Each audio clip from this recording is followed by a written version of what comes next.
말씀 나누겠습니다. 오늘 성서정과 20번째입니다. 가장 소중한 예수님이라는 제목으로 같이 말씀을 나누겠습니다. 이 성경 이야기 통해서 보셨는데요. 예수님께서 6월절 6일 전에 베다니로 가셨다. 이렇게 오늘 성경 이야기가 시작됩니다. 어느 집에 초대를 받아서 가신 것인데요. 마가복음에 보면, 동일한 본문인 마가복음에 보면 그 집은 나병을 앓았던 시몬의 집이었다라고 이렇게 나옵니다. 베다니는 나사로가 살고 있던 마을이죠. 나사로는 죽었다가 예수님이 살린 사람입니다. 바로 앞장에, 지금 이게 요한복음 12장인데 본문이 바로 앞장 11장에 예수님이 나사로를 살린 사건이 길게 나옵니다. 나사로에게는 두 동생이 있었죠. 마르다와 마리아, 두 동생이 있었습니다. 이 세 사람도, 나사로, 마르다, 마리아도 예수님이 초대받은 그 식사 자리에 함께 초대받아서 간 것 같아요. 그런데 이 식사 자리에서 마리아가 자신이 가져온 나드 향유 병을 깨어서 그 병 안에 있던 향유를 모두 예수님 발에 부은 것입니다. 그리고는 자기 머리카락으로 예수님 발을 닦았다라고 하죠. 나드 향유는 매우 비싼 향수 원액입니다. 게다가 그 옥합에 있는 병이 약 300에서 500g 정도 된다고 해요. 그래서 지금 쉬운 성경에는 300g 이렇게 표시를 했습니다. 이것이 양이 엄청나게 많은 거죠. 요즘 여러분들 향수 가지고 다니시는 향수 보면 30에서 50ml 정도 아마 될 거예요. 그 용기에 담겨서 파는데, 그걸 생각하면 지금 300g이면 그 양이 굉장히 많은 것인데다가 이 향수 원액이거든요. 향수 원액이니까 양이 엄청날 뿐만 아니라 농도도 매우 진하죠. 그래서 매우 고가입니다. 5절에 보니까 300데나리온도 더 될 거다 이렇게 나옵니다. 1데나리온이 성인 노동자 하루 임금이에요. 그러면 300데나리온이면 300일치 임금이죠. 그러니까 연봉이죠, 연봉. 300일 일해서 받는 돈이면 연봉입니다. 그만큼 이 병에 든 향유가 고가 향유라는 것이죠. 마리아는 지금 그 비싼 그리고 엄청난 양의 향유를 예수님 발에 다 붓고 머리카락으로 그 발을 닦았다라는 겁니다. 그 집안의 향이 어땠겠습니까? 그 향이 온 집안에 가득할 뿐만 아니라 집안을 넘어서 밖으로까지 풍겨나갈 정도가 되는 그런 양이었겠죠. 자, 이 장소에 예수님의 제자 중 한 사람인 가룟 유다가 같이 있었습니다. 성경엔 그가 나중에 예수님을 배반할 것이다 이렇게 소개합니다. 유다는 마리아가 예수님 발에 향유를 붓는 모습을 보고 비판합니다.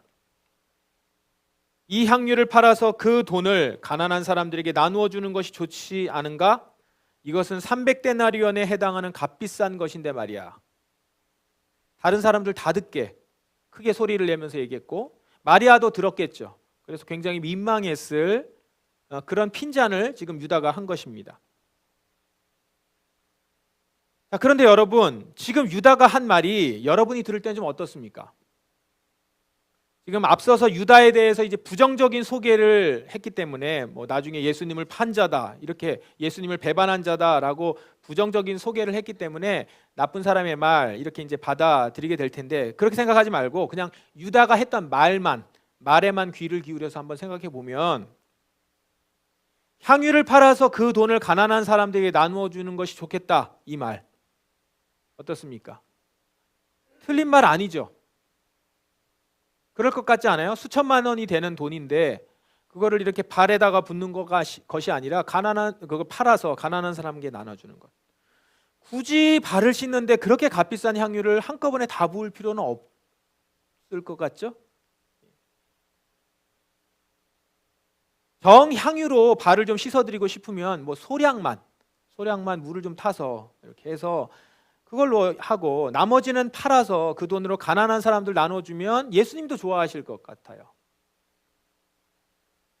그러니까 유다가 한 말은 윤리적으로 볼 때는 옳다고 보이는 거예요. 그 말이. 마침 지난주에 우리가 지대넘미압에서 윤리 파트를 보았습니다. 그때 다뤘던 내용으로 잠시 한번 정리해 보면 좋겠습니다. 윤리 얘기가 나왔으니까. 여기 나시나요? 윤리는 의무론적 윤리설, 목적론적 윤리설로 나눠진다고 봅니다. 의무론적 윤리설에서는 어떻습니까? 마땅히 지켜야 할 도덕 법칙이 있어요. 그걸 준수할 때 그 행위를 윤리적이다 이렇게 봤다는 거고요. 목적론적 윤리설은 어떤 행위가 이익을 결과적으로 창출하게 되면 그 행위는 윤리적이다 이렇게 본다는 거죠. 다시 말해서 의무론은 결과와 상관없이 그 행위가 의무적으로 지켜야 할 규범이기 때문에 지키는 것이고, 의무론적 윤리설은, 목적론적 윤리설은 어떤 행위가 좋은 결과를 창출해야만 그 행위를 윤리적이다라고 본다는 거예요. 기억나시죠? 그러면 자, 지금 유다가 마리아에 대해서 한 말, 이 말을 의무론적 관점과 목적론적 관점에서 윤리적인지 아닌지 한번 따져봅시다. 일단 유다가 한 말은 의무론적으로 볼 때 어떻습니까? 윤리적입니다. 왜냐하면 가난한 자들을 돌보라는 말, 가난한 자를 돌봐야 됩니다 라고 얘기를 했는데, 가난한 자들을 돌보라는 말은 유대인들이 지켜야 할 율법에 명시되어 있습니다. 대표적인 것 중에 하나가 신명기에 있는데, 땅에는 언제든지 가난한 자가 그치지 아니하겠으므로 내가 네게 명령하여 이르노니 너는 반드시 내 땅 안에 내 형제 중 곤란한 자와 궁핍한 자에게 내 손을 펼지니라. 가난한 자 도우라는 거거든요. 그 율법으로 딱 명시가 되어 있어요. 절대 법칙이죠. 하나님의 백성에게 있어서는 가난한 자들을 돕는 것은 마땅히 지켜야 될 도덕 법칙인 것입니다. 그런 면에서 유다가 한 말은 의무론적으로 봤을 때 옳죠. 윤리적입니다. 반대로 그럼 목적론적으로 따져보아도 유다 말은 윤리적입니다. 왜냐하면 향유를 팔아서 가난한 자들에게 주는 행위는 1차적으로는 가난한 자들에게 도움이 되면서 결과적으로는 공동체 전체의 안녕을 증진시키는 거죠. 가난한 사람이 적어지게 되면서. 그렇기 때문에 유다가 제안한 말은 목적론적으로 보아도 윤리적인 행동입니다. 그러므로 유다가 지금 한 말은 의무론적으로도 목적론적으로도 올바른 행위다. 옳은 말을 한 거예요. 유다가 한 말은. 자, 그런데 성경은 유다 말을 어떻게 말합니까?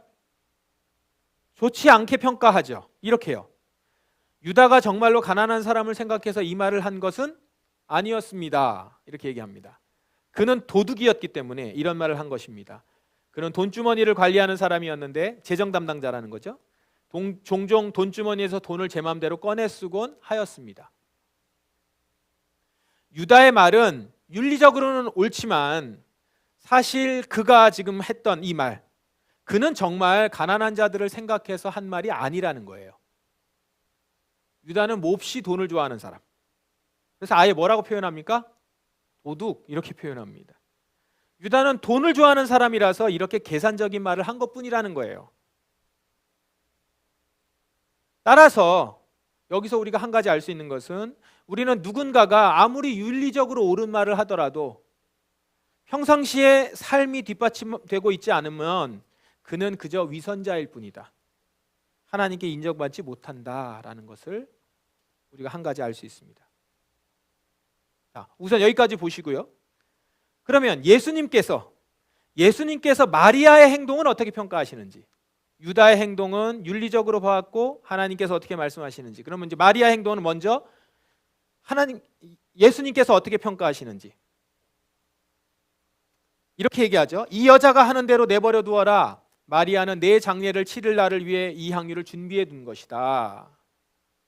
예수님은 마리아를 지금 비판하고 있는 사람들 앞에서 그녀의 행동을 제지하지 말고 내버려 두라 라고 얘기를 합니다. 그리고는 이렇게까지 얘기하시죠. 지금 마리아의 행동은 나의 장례를 준비한 것이다. 이렇게 가치를 굉장히 높게 평가를 하십니다. 자, 여러분, 이런 예수님의 평가 어떻게 생각하세요? 이것도 예수님이 하셨다는 얘기를 생각하지 말고 그냥 한번 생각을 해보시면, 사실 예수님의 평가와 앞서 여러분들이 유다의 평가를, 유다의 말을 맞는 것 같은데 라고 생각했다면, 지금 예수님의 평가에 약간 당황할 수 있겠죠. 우리 생각하고는 좀 다른 것 같아요. 오히려 유다 말이 더 동의가 되는 것 같습니다. 유다의 말대로 이런 고가의 향유는 아무리 그분이 예수님이라고 해도 발 씻을 때 사용하기보다는 가난한 사람들을 위해서 나눠주는 것이 더 윤리적이다 생각이 된다는 것이죠. 그래서 마리아의 행동은 아무래도 좀 낭비다 라는 생각을 지울 수 없습니다. 자, 그렇다면 윤리적인 잣대로는 어떨까요? 윤리적인 잣대로 한번 그냥 보십시다. 마리아의 행동이 옳은지 합리적인지 한번 따져보세요. 먼저 의무론적 관점에서 다시 한번 보면 마리아의 행동이 과연 옳은 행동인지. 마리아에게 예수님은 어떤 분이었죠? 예수님은 그리스도시요 하나님의 아들이셨습니다. 즉 예수님은 천지를 창조하시고 마리아를 만드신 창조주 하나님이신 거예요. 또한 예수님은 장차 마리아를 천국으로 인도할 구세주였습니다. 이걸 언제 경험하게 됐느냐? 바로 앞서서 자기 오라비 나사로가 살아났단 말이에요. 완전히 죽어서 장사 지냈는데 그 오빠가 예수 그리스도를 통해서 살아났어요. 그 오빠가 살아난 것을 보면서 예수님이 하나님의 아들이시며 구원자이심을 믿게 되었다라는 거죠. 그거를 마르다가 증거하고 마리아도 증거했겠죠.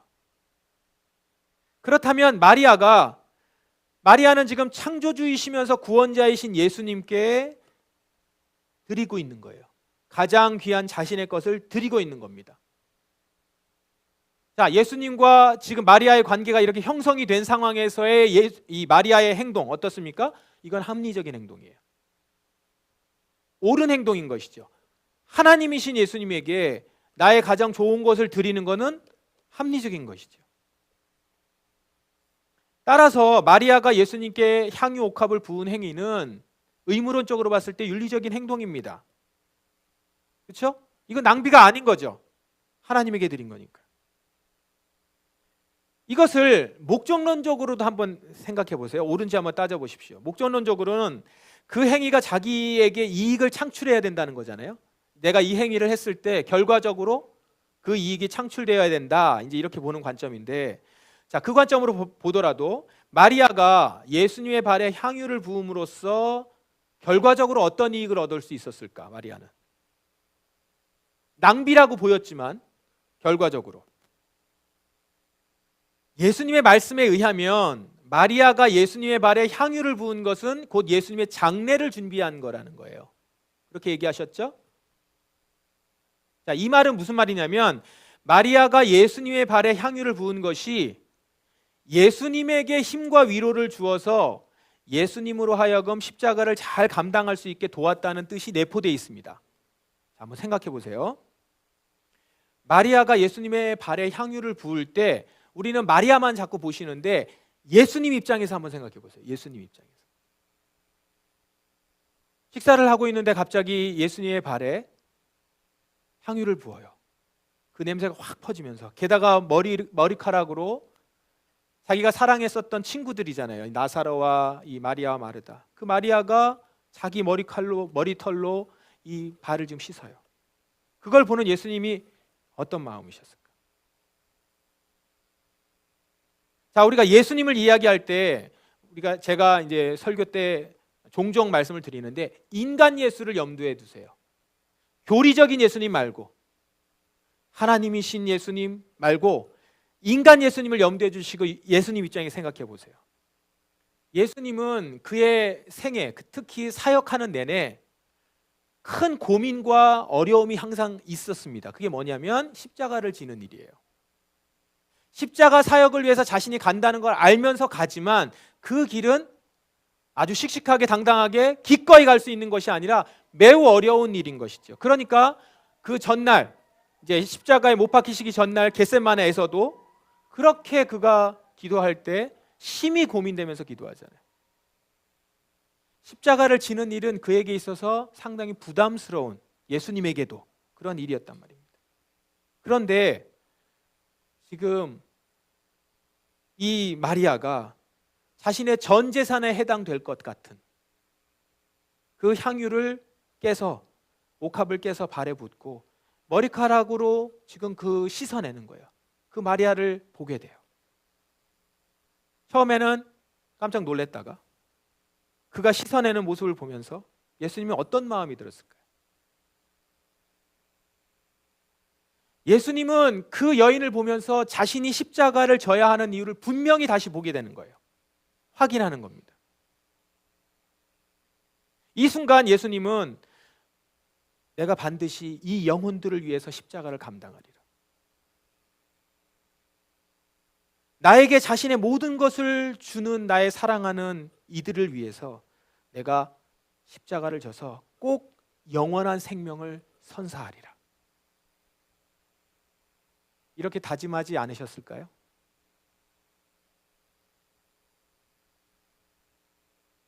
그래서 그의 모습을 보고 예수님이 이렇게 말씀하시는 거예요. 이는 나의 장례를 준비하는 것이다. 이것은 마리아에 대한 칭찬이기도 하지만 예수님 스스로의 다짐이기도 하는 거예요. 나는 분명히 십자가를 질 것이다. 그래서 지금 이 마리아가 한 행동은 나의 장례를 준비한 것이 되는 것이죠.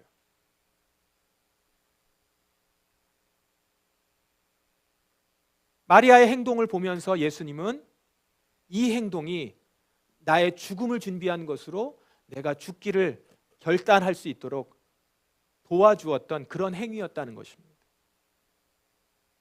그러므로 결국 마리아가 값비싼 향후를 예수님 발에 부은 것은 마리아 자신에게도 엄청난 이익을 가져다 주는 일이 된 거예요. 예수님이 십자가에 지는 일, 거기에 마리아가 힘을 보탰고 예수님은 십자가를 성공적으로 지심으로 그 혜택이 마리아를 포함해서 모든 사람들에게 가서 영생을 얻게 된 거였거든요. 그러고 보니까 마리아의 이 행동 때문에 이 자리에 있는 우리들까지도 엄청난 이익을 얻게 된 것이죠. 예수님의 죽으심으로 말미암아서 마리아뿐만 아니라 우리 모두에게 영생의 길이 열린 거예요. 이런 점에서 마리아가 예수님 발에 향유를 부은 것은 목적론적인 관점으로 보아도 옳은 행동인 것이죠. 모두에게 이익이 되는.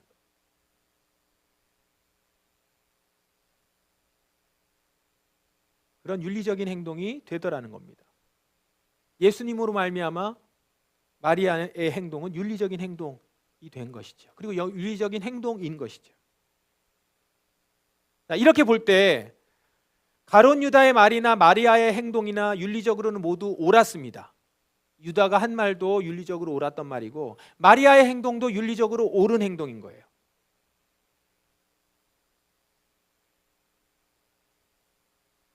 유다의 말도 윤리적으로 옳은 제안이었으며 마리아의 행동도 처음에 우리가 생각했던 것과는 달리 윤리적으로 옳은 행동이었음을 알게 돼요. 그런데 성경은 왜 유다의 말은 단죄를 하고 마리아의 행동은 높이 평가를 했을까요? 둘 다 윤리적으로 옳은데. 가룟 유다의 말과 마리아의 행동이 무엇이 다르길래 이렇게 상반된 평가를 하게 됐을까요? 어떤 차이가 있습니까?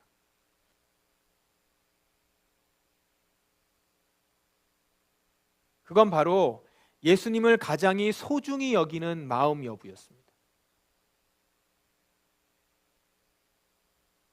가룟 유다의 말은 윤리적으로 전혀 하자가 없는 옳은 제안이었어요. 말씀드린 것처럼. 그러나 그의 마음에는 예수님을 소중히 여기는 마음이 없었던 거예요. 그저 돈을 소중하게 여기는 마음만 있었죠. 예수님보다 300데나리온이 더 큰 가치라고 본 겁니다. 그러니 유다는 300데나리온이라는 이 큰 돈을 예수님 발에 붓는 것이 낭비로 보인 거죠. 가난한 사람 문제는 그냥 보기 좋게 갖다 붙인 것이고 실제 유다의 관심은 300데나리온. 여기에 있었던 거예요. 그 마음이 예수님께 있지 않았던 겁니다. 반면에 마리아는 예수님 한 분을 세상에 그 무엇보다 가장 소중히 여기는 그런 마음을 예수님에게 가졌던 것이죠. 예수님만이 자신에게 가장 소중한 분이시기 때문에 아무리 값비싼 향유를 깨뜨려도 그것이 결코 아깝지 않았던 겁니다. 예수님을 향한 큰 사랑이 마리아의 마음속에 있었던 거예요. 여러분들도 그렇지 않으세요? 사랑하는 사람이 큰 병에 걸려요. 막대한 비용의 수술이 필요한 상황에서 여러분들도 가진 거 다 팔아서 사랑하는 가족을 살리지 않겠어요? 그 사랑 앞에서 그 어떤 것도 아깝지 않은 법입니다. 마리아는 그렇게 예수님을 사랑했고 그 마음으로 값비싼 향유를 깨뜨려서 예수님 발에 부을 수 있었던 것이죠. 예수님은 이런 마리아의 행동을 결코 낭비라고 보지 않으셨던 것이고 나의 장례를 치른 것이라고 높여주셨던 것입니다. 그리고 실제 예수님은 그 마리아의 행동을 통해서 큰 힘과 도움을 얻었고요. 결과적으로 마리아의 이 행동은 성경에 기록이 되어서 이 세상이 없어질 때까지 모든 시대와 장소를 초월해서 사람들에게 들려주고 칭찬을 받게 된 거죠. 반면에 예수님보다 돈을 더 가치 있게 여겼던 유다의 결말은 무엇입니까? 은 몇 개의 예수를 팔아서 넘기고 나중에는 죄책감으로 후회하다가 결국은 비참한 최후를 맞이하게 되잖아요. 뿐만 아니라 유다는 모든 시대와 장소를 관통하면서 안타까움의 대상이 되고 말았습니다. 그러므로 여러분, 우리는 누구의 길을 따라가야 합니까? 유다가 간 길, 마리아가 간 길. 모두 다 윤리적인 행동으로 보이지만 두 사람 모두 다 예수님 가까이 있었던 사람들이에요. 둘 다 예수님의 제자로 친구로 그분과 함께 지냈던 사람들입니다. 겉으로 드러난 두 사람의 말과 행동은 모두 다 윤리적으로 옳았습니다. 그러나 큰 차이가 있었다는 것이죠. 어떤 차이요? 바로 그 마음에 예수님을 가장 소중히 여기는 사랑이 있느냐 없느냐.